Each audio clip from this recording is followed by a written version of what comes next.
आज का जो विषय है वो बहुत ही इम्पोर्टेंट विषय है और इम्पोर्टेंट इसलिए कि कुंडली के अभी तक हम लोगों ने जो भी पार्ट देखे समझे उन सभी पार्टों में कुंडली को कैसे देखते हैं, ग्रहों की, राशियों की दृष्टि, मित्र, अन्य सभी राशियों के विषय में, गोचर के विषय में, राशियां कैसे एक दूसरी राशि को समझते हैं, भाव, घर, राशियां और ग्रहों के भाव, ग्रहों की दृष्टि इत्यादि इत्यादि हमने चीज़ों को समझी। लेकिन इसी क्रम में जब तक हम इस पार्ट को, क्योंकि ये मैं बोल रहा हूँ कि ये पार्ट आज का बहुत ही स्पेशल होने वाला है और बहुत ही खास, क्योंकि इस पार्ट को देख करके इस विषय में आज जो हम लोग चर्चा करेंगे, सबसे पहले जो चर्चा करेंगे हम लोग महादशा के साथ साथ अंतरदशा और प्रत्यांतर दशा की जो बात करेंगे, क्योंकि इन दशाओं के ही माध्यम से हम ये चीज़ें क्लियर करते हैं कि कौन सी घटना हमारे जीवन में कब होती है। जैसे महादशा है, यदि बात महादशा की करें तो महादशा जो होती है यह जीवन में 5 साल से लेकर के 10 साल तक चलती है। महादशा 5 साल, 10 साल, 20 साल तक महादशा चलती है। उसके बाद दूसरी चीज़ होती है अंतरदशा। अंतरदशा किसी भी व्यक्ति के जीवन में महादशा के अंतर में ही आती है, साल 2 साल के लिए आती है अंतरदशा, और इस तरह जो ग्रहों का जो आपसी समन्वय है वो बनता है। तीसरी चीज़ है प्रत्यंतर महादशा।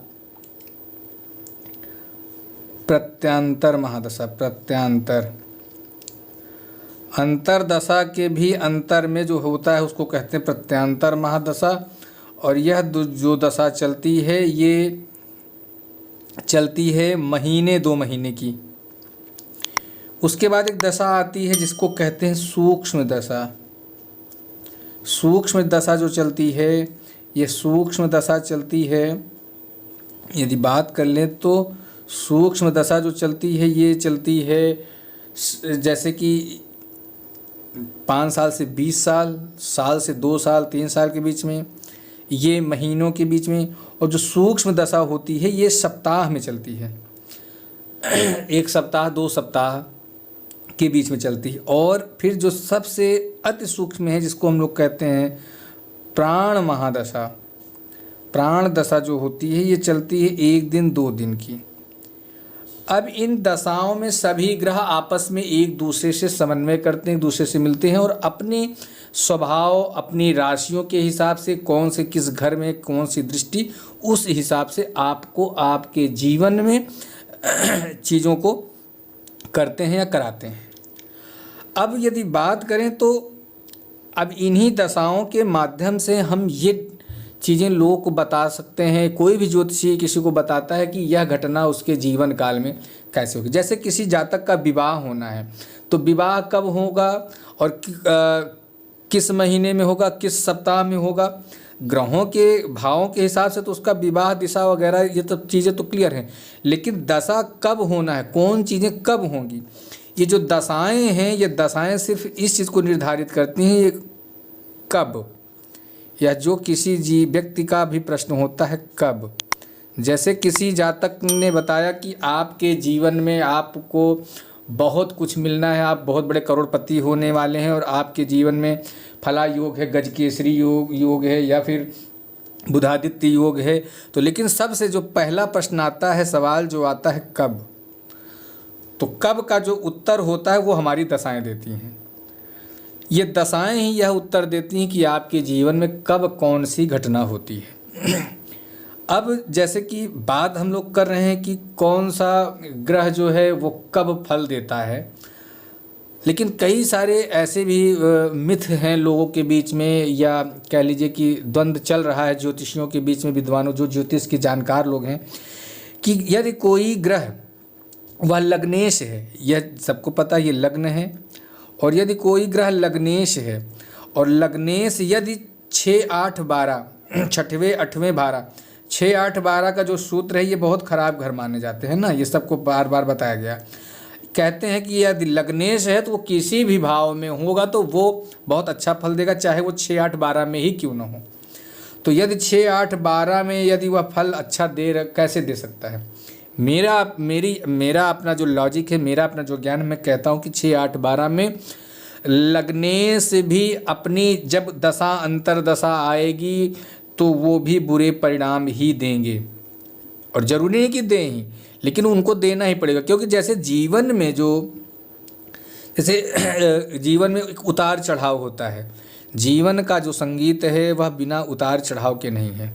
जैसे किसी वाद्य यंत्र में संगीत में उतार चढ़ाव होता है, उसी तरह जीवन में भी उतार चढ़ाव हो। वह चाहे लग्नेश को क्यों ना हो, चाहे वो भाग्येश हो, अथवा चाहे वो पंचमेश हो, ये कोई भी हो, लेकिन वो यदि इन भावों में बैठ रहे हैं तो वो यहाँ पर, जैसे यह चूँकि छठवां घर की मैं बात इसलिए कर रहा हूँ क्योंकि ये कर्ज का घर है, ये शत्रु का घर है, ये रोग का घर है। तो क्या यदि यह यहाँ पर कोई लग्न बैठे हैं और उस जातक को क्या वो लग्नेश अगर हैं, जैसे मान के चलिए कि यह कुंडली है, मिथुन लग्न की कुंडली है, मिथुन लग्न की कुंडली अर्थात 3 नंबर गिनती यहाँ लिखी, और मिथुन का जो स्वामी है बुध है, यहाँ आके बैठ गए। और यदि यहाँ बुध बैठे हैं तो क्या ये परिणाम अच्छे देंगे? जब भी इनकी अंतरदशा आएगी, दशा प्रत्यंतर दशा आएगी, सूक्ष्म दशा आएगी, प्राण दशा आएगी, तो वो निश्चित तौर पे, ये नहीं मैं कह रहा हूँ कि 100% ये बुरा ही देंगे, लेकिन कहीं न कहीं इनको महादशा, अंतरदशा, प्रत्यंतर, सूक्ष्म अथवा प्राण दशा में कहीं न कहीं ये इस भाव के अनुरूप इन्हें फल देना ही पड़ेगा। ये बाध्य हैं इस भाव के अनुसार फल देने के लिए, क्योंकि यहाँ बैठे हैं और इस घर में यदि बैठे हैं तो निश्चित तौर पे वह यह जो घर है इसका जो फल है वो निश्चित तौर पे देंगे। और चूँकि ये थोड़ा सा गहराई में जाना पड़ेगा हमें, क्योंकि गहराई का मतलब ये है कि जैसे मान के चलिए किसी ग्रह की जो दशा चली, मान के चलिए कि कोई ग्रह है, ग्रह में सूर्य की महादशा चल रही है और सूर्य की महादशा में बुध की अंतरदशा चली और अंतरदशा में बुध की ही प्रत्यंतर महादशा चली और बुध में ही इसमें मान के चलिए गुरु की चली और गुरु में फिर बुध की चली। अब यहाँ तक तो ठीक था, दशा, महादशा और अंतरदशा तक तो ठीक है, लेकिन जब आगे सूक्ष्म दशाएं चलती हैं तो यहाँ के जीवन में, आपके जीवन के दिन दिन में बदलाव निश्चित तौर पे होंगे। और दिन का जो जीवन का जो दिन प्रतिदिन का जो उतार चढ़ाव है उसमें निश्चित तौर पे आपको जैसे बुखार, जुखाम इत्यादि, मान लीजिए रोग का घर है तो ये तो निश्चित तौर पे, अब ये कहिए कि अगर आपको बुखार नहीं होगा, अच्छे फल देंगे, लग्नेश है बुध, तो क्या आपको जुखाम बुखार भी नहीं होने देगा? नहीं, ऐसा नहीं है। कहीं ना कहीं मैं ये नहीं कहता कि ये बहुत अधिक परिणाम बुरे देंगे, लेकिन इनको कहीं ना कहीं कुछ न कुछ, चाहे वो सूक्ष्म तौर पर ही देंगे, लेकिन देंगे ही देंगे, हर हाल में देंगे। कोई बड़ी घटना नहीं होगी। जैसे कह रहे हैं कि कर्ज की बात है, तो क्या यह जैसे सूक्ष्म दशा चल रही है, ये किसी बनिए की दुकान से आप यदि सामान लेने गए और बुध की, आपका भला लग्नेश की महादशा चल रही हो या अंतरदशा चल रही है तो ठीक है, लेकिन जब डेली रूटीन की बात आती है, छोटी जो दिन, जैसे मैंने कहा ना कि ये सप्ताह भर में सूक्ष्म दशा चलती है, प्राण दशा जो है दिन प्रतिदिन बदलती हैं, दिन 2 दिन में बदलती हैं, 1 दिन 2 दिन में। तो क्या आप किसी बनिए की दुकान से उधार लेने गए तो क्या वहाँ आपको कर्ज नहीं मिला? वह भी एक तरह का उधार कर्ज हुआ ना। अब कर्ज का ये कि छोटी स्थिति में हुआ, लेकिन होगा हर हाल में, क्योंकि यह जीवन की एक प्रक्रिया है। और चूँकि ये जो 6 घर हैं, ये 12 घर हैं, ये 12 घर आपके जीवन हैं, जो आपके जीवन को जीवंत करते हैं, चाहे वो तन भाव हो, आपका धनेश हो, चाहे पराक्रम हो, तृतीयेश हो, चतुर्थेश हो, कोई भी भाव हो, यहाँ पे A to Z जो भी हैं वो अपनी, अगर अच्छे ग्रह हैं, अच्छी स्थिति है तो अपनी महादशा और अंतरदशा में तो अच्छे परिणाम देंगे ही, लेकिन अगर कहीं वो बुरी जगह है तो भले वो अच्छे परिणाम, अच्छे ग्रह हैं, लेकिन जब वो आप उनकी डीप में जाएंगे, उनकी गहराई में जाएंगे, तो सूक्ष्म और प्राण दशा में कहीं ना कहीं जीवन में आपके उतार निश्चित तौर पे लाएंगे यदि वो किसी बुरे घर में बैठे हैं। इन बुरे घर में यदि उनकी स्थिति बनती है तो। अब चर्चा कर लें ग्रहों की जो अंतर्दशा महादशा चलती है वो किस क्रम में चलती है और कैसे हम जानते हैं कि क्या चलेगा। तो ये मैं आपको बता दूं, जैसे मान के चलिए कि सूर्य देव हैं। सूर्य देव की जो दशा है, सूर्य देव की जो महादशा ही 6 वर्ष किसी भी जातक के जीवन में चलती है। उसके बाद सूर्य, फिर उसके बाद चंद्रदेव। चंद्रदेव की जो दशा है वह चलती है 10 वर्ष। ये वर्षों में है, ये सप्ताह में नहीं, वर्षों में मैं यहाँ लिख दे रहा हूँ, वर्ष। चंद्रदेव की जो महादशा चलती है वह 10 वर्ष। उसके बाद चलती है मंगल देव की। मंगल देव की जो दशा चलती है वह चलती है 7 वर्ष के लिए। उसके बाद बात यदि करें तो राहु देव की,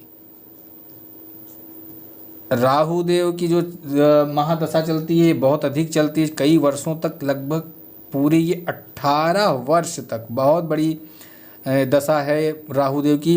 यदि राहु देव आपकी कुंडली में, क्योंकि ये बहुत एक लंबा समय होता है, जीवन के 2 दशक बीत जाते हैं, यदि राहु अच्छे हुए आपके कुंडली में, अगर योग कारक है तो उस 18 साल में तो आपको न जाने कहाँ से कहाँ ले जा सकते हैं, बहुत बड़ी चीज़ें दे सकते हैं, करोड़पति बना सकते हैं। और यदि वो कहीं मारक हुए तो जीवन में 18 वर्षों तक तो एकदम से समझ लीजिए कि जीवन को नरक बना करके ही छोड़ते हैं।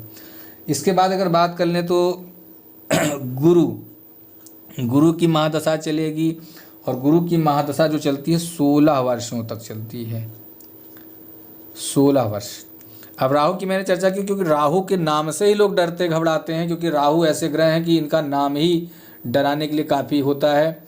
लोग राहु के नाम से ही डर जाते हैं, इसलिए मैंने राहु की चर्चा की है। बाकी अन्य ग्रहों की चर्चा मैंने नहीं बता रहा हूँ, लेकिन राहु जो हैं। अब बात करें गुरु की, गुरु 16 वर्ष तक चलेंगे, तो गुरु तो अगर अच्छे हैं तो बहुत बढ़िया चीज़ है। कोई भी ग्रह यदि अपनी दशा या महादशा में वो योग कारक है, आपकी कुंडली में यदि कोई ग्रह योग कारक है, और जब भी उसकी दशा, अंतरदशा, प्रत्यंतर दशा, सूक्ष्म दशा या प्राण दशा चलती है, तब वह जातक के जीवन में यश, वैभव और सब कुछ जो चीज़ें आपके लिए सकारात्मक हैं, जो आपके लिए कल्याणकारी, वो सब कुछ देता है। बात कर लें शनि की, तो शनि चलते हैं एक कुंडली में, आपके एक जीवन में 19 वर्षों तक इनकी महादशा चलती है। 19 वर्ष। बात कर लें बुध देव की, तो बुध देव की जो महादशा है वह चलती है 17 वर्षों तक। ये भी बहुत एक लंबा समय है, 17 वर्ष तक बुध की महादशा। और उसके बाद चलती है केतु की। केतु देव की जो महादशा है वो चलती है 7 वर्षों तक, 7 वर्ष। और सबसे अंत में और सबसे बड़ी महादशा चलती है शुक्रदेव की। शुक्रदेव की पूरी जो महादशा चलती है 20 वर्ष, 20 वर्ष तक चलती है। अब ये तो महादशाओं का एक चक्र हुआ, और ख़ास इस बात को याद रख लें कि जो क्रम ये महादशाओं का मैंने यहाँ लिखा, सूर्य, चंद्र, मंगल, राहु, गुरु, शनि, बुध, केतु और शुक्र, तो ये इसी क्रम में ही महादशा चलेगी। जैसे सूर्य की महादशा है तो सूर्य की महादशा के बाद चंद्र की महादशा, चंद्र के बाद मंगल की, मंगल के बाद राहु की, राहु के बाद गुरु की, गुरु के बाद शनि की, शनि के बाद बुध, बुध के बाद केतु, और केतु के बाद सबसे अंत में शुक्र की महादशा चलती है। अब जरूरी नहीं है कि कोई जातक जैसे पैदा हुआ तो जिस स्थिति में वो पैदा हुआ उसमें किसकी महादशा चल रही है, जरूरी नहीं कि सूर्य की चल रही हो। जैसे मान के चलिए कोई जातक पैदा हुआ और उसकी जन्म का समय जो था राहु की महादशा चल रही थी, और राहु की महादशा चल रही तो शुरुआत में जब जैसे वो पैदा हुआ तो राहु में राहु की अंतरदशा चलेगी, फिर राहु की अंतरदशा में राहु की प्रत्यंतर महादशा भी चलेगी। इसी तरह सबसे पहले राहु से ही, और राहु के बाद जैसे राहु, फिर उसके बाद राहु के बाद आ गया तो राहु में फिर गुरु की अंतरदशा, फिर राहु में शनि की अंतर्दशा, फिर राहु में बुध की अंतर्दशा, क्रम वही रहेगा। फिर राहु में केतु की अंतर्दशा, इस तरह से दशाओं का जो क्रम है। फिर राहु में शुक्र की अंतर्दशा, फिर राहु में शुक्र के बाद फिर राहु में सूर्य की, फिर राहु में चंद्र की, फिर राहु में मंगल की। इस तरह से दशाओं का क्रम है चलने का। इस तरह से आपके जीवन में दशाएं चलती हैं और बदलती हैं। और ये जो दशाएं हैं इस तरह से आपके जीवन। अब रही बात अंतर्दशा की, अब ये जो दशा है, यदि ग्रह आपके जीवन में योग कारक हैं, जो भी अगर योग कारक ग्रह की महादशा चल रही तो जीवन में बहुत कुछ अच्छा करेगा। जैसे सूर्य की चल रही तो सूर्य 6 वर्षों तक तो आपके जीवन को कहीं से बिगड़ने ही नहीं देगा। चंद्रमा की है तो चंद्रमा जिस भी घर का स्वामी बैठा होगा, जहाँ पे भी होगा, अगर किसी अच्छे घर में है, अच्छा है, योग कारक है, तो चंद्र भी आपको 10 वर्षों तक आपके जीवन में अच्छा करेगा। मंगल अगर आपकी कुंडली में जैसी भी स्थिति में बैठा है तो 10 वर्षों तक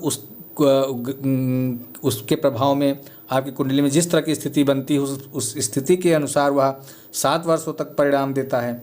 राहु जो भी आपकी जन्म कुंडली में जो भी स्थिति बनती है, राहु जिस स्थिति में वो वहाँ पे बैठे हैं, उस तरह से वो 18 वर्षों तक एक लंबा समय होता है। यदि राहु गड़बड़ हो गया तो बड़ी समस्या हो जाती है। तो जीवन में वो 18 वर्षों तक आपके उस तरह का फल परिणाम देंगे।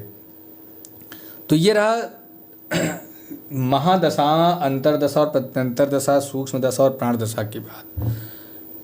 अब जैसे भी कोई भी ग्रह जिस आपकी कुंडली में अगर वह चल रहा है, जो उसकी कोई दशा शुरू हुई, कोई महादशा शुरू हुई, और उस महादशा में किसी ग्रह की, अब जैसे मान के चलिए, मैं यहाँ उदाहरण के तौर पे ये जो बुध मैंने कुंडली ली थी यहाँ पे मिथुन लग्न की। अब मान के चलिए कि यदि बुध देव की महादशा चल रही है, अब बुध देव की महादशा में एक चीज़ और समझिए, जैसे बुध की महादशा चल रही है तो उसमें फिर चलेगी क्या, अंतर्दशा चलेगी। मान लीजिए बुध की अंतर्दशा चल रही है। अब अंतर्दशा जब चली तो बुध की अंतर्दशा के बाद जो क्रम बनेगा, फिर बुध की अंतर्दशा में फिर जैसे कि बुध की जो दशा है वो कितने वर्ष की है, 17 वर्षों की है। तो 17 वर्ष में सभी ग्रह सूर्य, चंद्र, मंगल, राहु, गुरु, शनि, बुध, केतु, शुक्र, सभी उसी क्रम में उनकी अंतर्दशा, प्रत्यंतर दशा, सूक्ष्म दशा, प्राण दशा उसी क्रम में चलेगी। जैसे बुध में बुध की अंतर्दशा, फिर उसी अंतर्दशा में अन्य बुध की प्रत्यंतर दशा, बुध की सूक्ष्म दशा, बुध की प्राण दशा। अब फिर जैसे ही जितने भी 2 साल में इसकी ख़त्म हुई, या साल 2 साल जब भी इसकी स्थिति यहाँ अंतर्दशा की समाप्त हुई, तुरंत उसमें बुध में किसकी शुरू हो जाएगी, बुध में शुरू हो जाएगी केतु की। तो केतु में फिर बुध में केतु की अंतर्दशा, फिर उसके अंतर्दशा में मान के चलिए जिस भी ग्रह का क्रम होगा, बुध की चल रही थी तो बुध में बुध की महादशा है, बुध की महादशा में केतु की बुध की अंतर्दशा चल रही। अब 6 वर्ष तक तो यह बुध की दशा अंतर्दशा चलेगी, लेकिन जो भी इसका टाइम है उसमें चलती रहेगी ये भी, और इसी के अंतर में प्रत्यंतर दशा बदल जाएगी। बुध के बाद आ जाएगी किसकी, बुध के बाद आ जाएगी केतु की। अब उसी तरह जैसे मैंने बताया ना, यहाँ सब मान के चलिए कि ये साल 2 साल तो ये चली महीने 2 महीने, तो महीने 2 महीने बाद इसकी दशा जैसे भी गोचर करते हैं ग्रह, जैसे उनकी स्थिति बदलेगी तो उनकी अंतर्दशा प्रत्यंतर दशा चलेगी। अब मान लीजिए केतु की प्रत्यंतर दशा चल रही है और उसमें सूक्ष्म दशा भी किसी की चल रही होगी, मान लीजिए राहु की चल रही है, मान लीजिए राहु की चल रही है तो उसमें प्राण दशा भी, क्योंकि सूक्ष्म दशा भी सप्ताह में ही बदल जाती है, सब हफ्ते 2 हफ्ते में। उसी तरह उसमें प्राण दशा चलेगी, प्राण दशा में भी दिन 2 दिन में बदल जाती है। अब इसी तरह से ग्रहों का क्रम है बदलने का। अब जब भी किसी भी कुंडली में इस तरह की दशा आएगी, प्राण दशा आएगी या सूक्ष्म दशा आएगी, तो जीवन में जो भी ग्रह की चलेगी वो दिन प्रतिदिन के हिसाब से अपना फल देते हैं। अब रही बात, ये तो दशा अंतर्दशा की मैं चर्चा कर रहा था कि रत्नों की अगर बात करें तो यदि आपको रत्न चाहिए तो सबसे पहली चीज़ तो मैं आपको बता दूं कि रत्न का जो विज्ञान है एक बहुत ही विशेष है, क्योंकि जब रत्नों की जो खुदाई होती है माइंस में या खदानों में, जब उनकी खुदाई होती है तो वहाँ पर वो एक कच्चे रत्न के हिसाब से होते हैं। बाद में उन रत्नों को तोड़ करके और उनकी कटिंग के द्वारा उनको लैब में ले जा कर के उनको बड़ा शोध करने के बाद वो हमारे उंगलियों में पहनने लायक बनते हैं। क्योंकि वो कच्चे जो होते हैं उनका रिफ्लेक्शन जो सूर्य से होता है वो कम होता है, क्योंकि उनकी कटिंग से ही रिफ्लेक्शन है। और रत्नों की जो पहचान है, रत्नों की जो पहचान है विशेष करके उनके घनत्व से। जैसे मान लीजिए किसी ने किसी कांच का रत्न कोई बना दिया, वो शीशे का जो रत्न है वो हल्का होगा, क्योंकि शीशे का घनत्व जो होता है, जो स्पेशल खास धातु का बना जो रत्न है उस धातु से उसका घनत्व शीशे का हल्का होता है, कांच का हल्का होगा। अब वो छोटा सा मान के चलिए, इतना बड़ा आपने शीशे का टुकड़ा लिया और इतना ही कोई रत्न ले लिया। अब उस रत्न के घनत्व की वजह से उसका गुरुत्वाकर्षण बढ़ेगा और उसका वजन भी अधिक होगा, उतना बड़ा कांच हल्का होगा। सबसे पहले तो घनत्व अच्छा होता है, घनत्व अधिक होता है। उसका जो क्रिस्टल होता है वो बहुत ही स्पेशल होता है। उसके कई इक्विपमेंट आते हैं, कई यंत्र आते हैं जिससे हम परख सकते हैं कि रत्न कितने अच्छे हैं, कितने नकली हैं, कितनी उनमें शुद्धता है और कितनी अशुद्धता है। तो ये सारी चीज़ें करके हमारे यहाँ से रत्न आपको मिलेंगे। और हालांकि मेरा इन फ्यूचर प्लान है कि मैं भी एक लेबोरेटरी डालूँ जहाँ पे आपको स्वयं रत्नों का शोध करके रत्नों को आप तक पहुँचाया जाए। और ताकि चूँकि जब रत्न किसी माइंस से आते हैं तो वहाँ से वो माइंस से किसी कंपनी में जाते हैं और उस कंपनी में उनको ठीक ठाक किया जाता है, उनको उनका रिफ्लेक्शन अच्छा किया जाता है, उनका घनत्व चेक किया जाता है और उसके बाद वो डीलर से जो सेलर हैं उनके पास जाता है और उसके बाद आपको या किसी ज्योतिषी के पास पहुंचता है जहां से आप रत्न प्राप्त करते हैं। तो ये जो एक चक्र है मार्केटिंग का, और जहाँ पे किसी रत्न का जो दाम वहाँ माइन से निकला था और वो शोध होकर के निकला था और उसके बाद वो कई बीच में जाते जाते उसका दाम काफ़ी ज़्यादा बढ़ जाता है, ज़मीन से आसमान पहुँच जाता है। तो वो चीज़ें बंद हो जाएंगी अगर हमारा एक ये प्लान सक्सेस होता है तो। और वहाँ पे आपको रत्न बहुत ही सस्ते मिलेंगे। लेकिन फिर भी जो भी रत्न अभी भी आपको मेरे पास से उपलब्ध कराए जाते हैं वो आपको पूरी मार्केट से सबसे सस्ते और सबसे अच्छे दामों में मिलते हैं।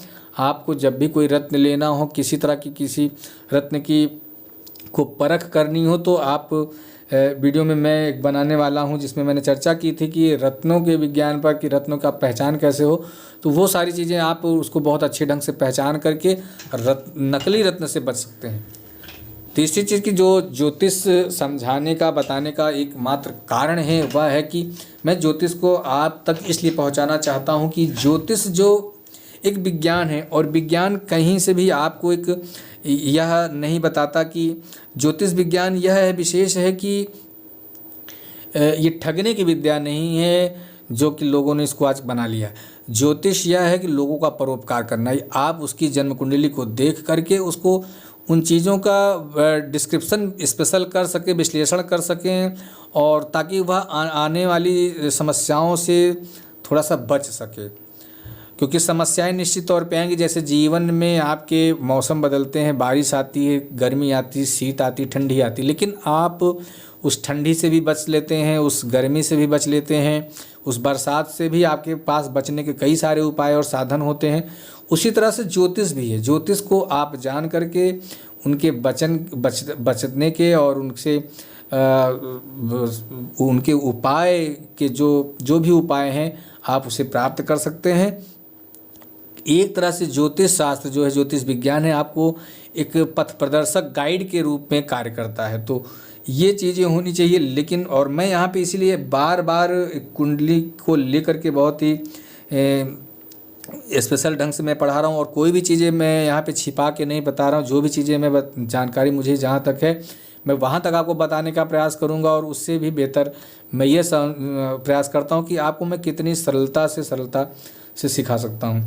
इसके लिए मैं कई सारे वीडियो भी देखता हूँ कहाँ पे किसने कितना चीज़ें की, क्योंकि वहाँ पे अन्य लोगों को मैं देखता हूँ कि वो अपनी चीज़ें वहीं हैं और वहीं से वो सब चीज़ों को सिखा रहे हैं, पढ़ा रहे हैं, बहुत अच्छा कर रहे हैं, और अच्छी चीज़ों को आपको संग्रहित करना चाहिए। तो इन्हीं शब्दों के साथ अपनी वाणी को विराम करूंगा। फिर मिलेंगे एक नए रोचक विषय में। लेकिन आप सबसे निवेदन है कि यदि आपने अभी तक चैनल को सब्सक्राइब नहीं किया है और तो आप सब्सक्राइब कर लें, वीडियो को लाइक कर लें, क्योंकि जब आप वीडियो को लाइक करते हैं तो यूट्यूब इन्हें अन्य और दूसरे लोगों तक भी रिकमेंड करता है और आगे भी पहुंचाता है। तो इससे लोगों की ज़रूरतें, लोगों को भी नया अच्छा ज्ञान मिल पाता है। और साथ ही आप इसे शेयर भी करें और जो भी सुझाव आप चाहते हैं, जो भी आपकी परामर्श है, आप कमेंट बॉक्स में ज़रूर लिखें। साथ ही एक चीज़ और कि यदि आप चाहते हैं कि मेरे इसी तरह के वीडियो आप तक पहुंचते रहें तो आप बेल आइकन को ज़रूर ऑन कर लें। जब भी कोई वीडियो अपलोड होगा तो आप तक सबसे पहला नोटिफिकेशन पहुंचेगा। तो फिर मिलेंगे, तब तक के लिए सभी मित्रों से श्री राधे।